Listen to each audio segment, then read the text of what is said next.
North Korea, a country largely closed off to the rest of the world, has welcomed its first tourists at a new holiday resort in an exclusive area on the east coast.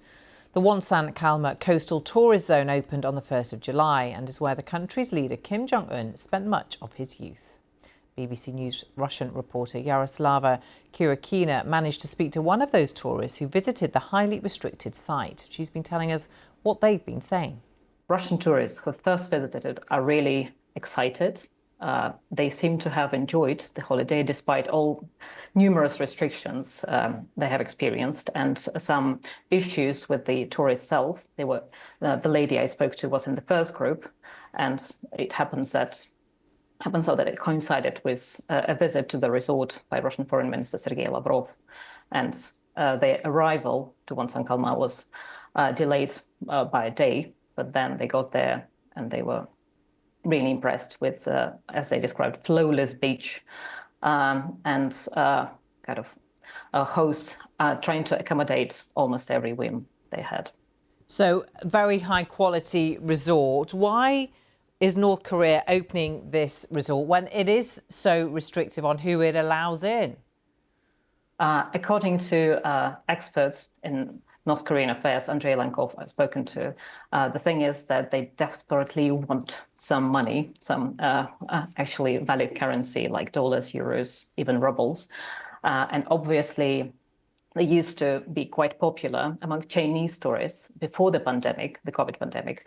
Up to 200,000 people came to North Korea as tourists, and now there's just a fraction of it. Russian tourists who are now coming to North Korea, and there are roughly 300 to 500 bookings per month.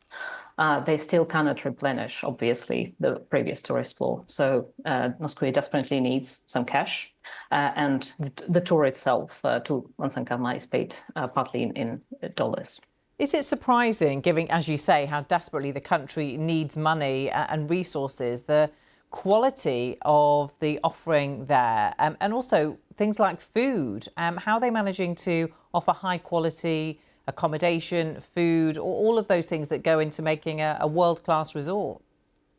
Yeah, there are various speculations of what was where the region to build this resort come from, because North Korea used to have several resorts, including Rason, which is quite popular among, I think it was rather popular among British tourists because they went there some of them went there this winter.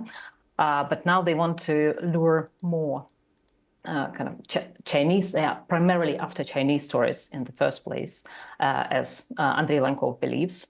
But due to some rough relations with China at the moment, only Russians are permitted. It's kind of by allowing them, North Korea is trying to show to the world that we have a powerful ally and so on. But again, and there are speculations that either there was kind of an Asian resort they wanted to kind of reproduce, or Benidorm, which I believe is quite popular among kind of British tourists.